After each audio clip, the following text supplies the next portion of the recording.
Luigi. What the fuck, man? What's going on? Oh my god, classic Luigi. Jesus. What do you want? What do you want? You said pig bumps today. Yeah, we'll do some pigs, but just give me a second here, alright? I'm finishing up something important. Alright.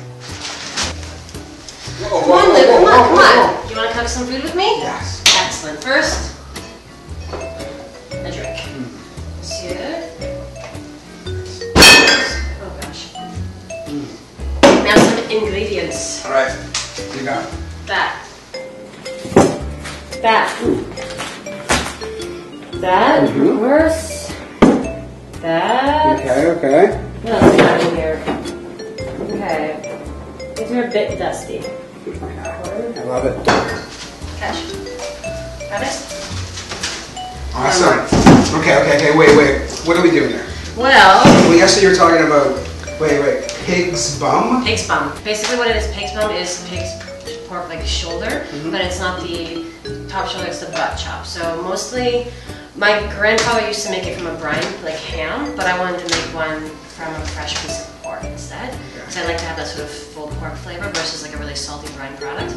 So I thought we'd make pig's bum. So Sunday nights were pig's bum, scalloped potatoes, and corn. So this is Granddad's? This is Granddad's recipe. What's his name? My grandfather's name was Russell. So tell me about Russell.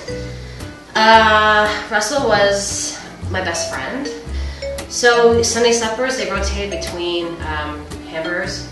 He did a ground short rib for his, which is still my favorite, one grind, single grind. And then the alternative Sunday was pig's bum, which was my favorite, which is what we're making today. And I kind of just wanted to share that with him because he sort of, I think, like subconsciously inspired me to cook the way I cook today. Okay. So I thought we could share that with together. Russell. Granddad Russell. Granddad. First things first, get this in the oven. Score salt. So I'm gonna do that. Okay. Why are you scoring it? Because I want this skin to be nice and crunchy. Okay. So by scoring it, I feel like I massage more salt into it. Okay. And it gives it a little pop, crackling, right? Would Granddad score the skin? Granddad would take a ham out of a bag and throw it in the oven. Nice. Do you want to rub the salt into the top while I grab the pan? Sure. And don't be shy, you know that. Yeah, because I like to have it so I don't season, like once I cut the pork shoulder or whatever cut, or the pork butt, the pig's bum, I don't like to season the meat afterwards. I want to be able to cut the salt right inside of it so you kind of get layers of the meat and salt at the finish. It sort of adds depth. Is that good? Yeah, that's reasonable. Have you ever made this at any of the restaurants you've been to, or some sort of version of it? No. I should though. Yeah, maybe you can do it like a hipster version of it. A hipster version of it? But let me put on my fake glasses. There you go. You want to pass me those? Sure. This is the hipster version of pig's bum. There you go. You can barely see through this. So I don't own a rack like besides this rack. So I just do this. Pull pieces of onion in the bottom to give it a little bit of height so it doesn't just sit in the bottom of the pan. So how excited were you when you go to Granddad's? I was so happy. It was just like driving over and it was like, oh, pig's bum, please. I did get really excited. It was mostly because I got to spend time with him. And he also gave me a lot of classical music, so dinner time was a big affair. It was just him and I. So at the table, he drank a ton of red wine, and I would drink milk or a Fresca. He's diabetic, so he shouldn't be drinking all that wine. Anyway, he just played like really beautiful like classical music and make me a really nice dinner. And we sit down, and it's very classy, you know. Eloquent. Quite. So oven's 475. She's good to go. This is going in. There we go. See you later. So that is at 475 about half an hour, and then I'm going to lower the heat to finish roasting it. I personally like to eat my pig's bum more medium rare-ish, like I want a bit of lush in the middle, so I won't take this as long as I would necessarily if I was going to braise the meat, which you already know this stuff. Kind of. So, Charlotte, other than making, you know, Granddad's pig bums, what else are you up to? Well, want to see my cans? What?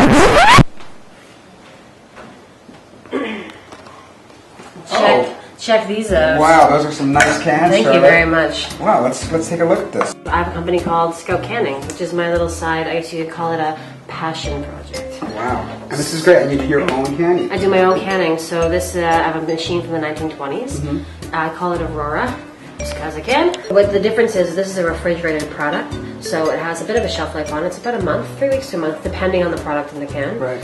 And so I'm basically calling it a fresh prepared canned food item.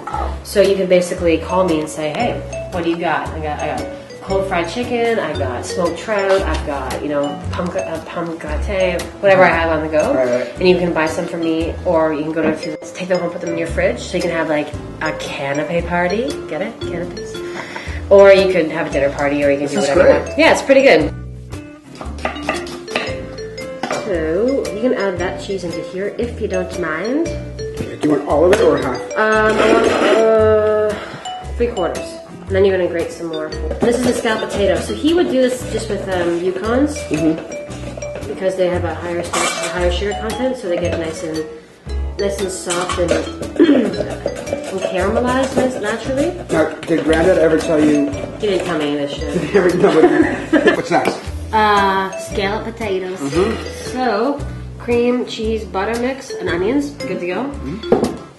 Classically, in a restaurant, I would spend lots of time layering in circles, so there's even distribution of potato and seasoning. And Granddad would worry about the even distribution? No, he would toss it all in a bowl. Yeah. But it's not a huge deal, but it looks nice to start, right? Right. Snacks. Okay. Cream on top of potatoes. Garlic on top of cream. Cheese on top of garlic. Cool. So you do this. Let me do this first. Oh yeah! Fat kid special. Garlic. I might be a little bit. I have my truffle slicer. Oh my god. Or my razor blade, like a la Godfather or whatever it is. Goodfellas. Yeah, sure.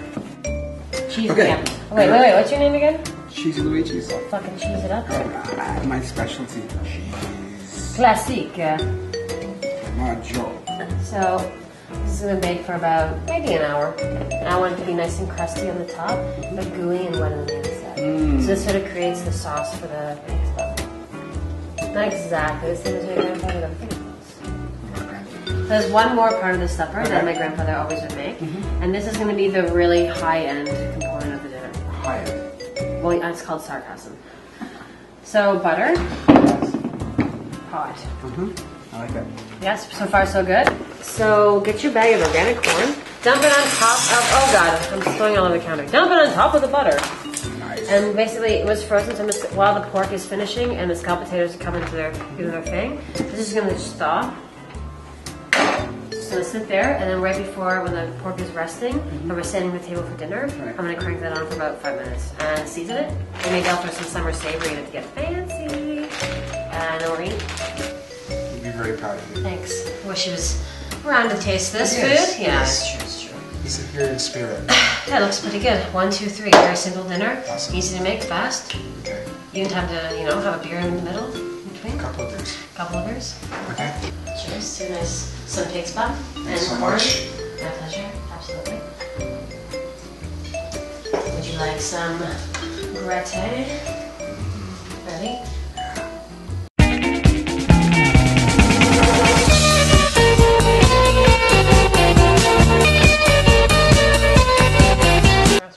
Oh, that's true. Yeah, feel free. No, just keep shoving it in. That's what she said? Fair enough.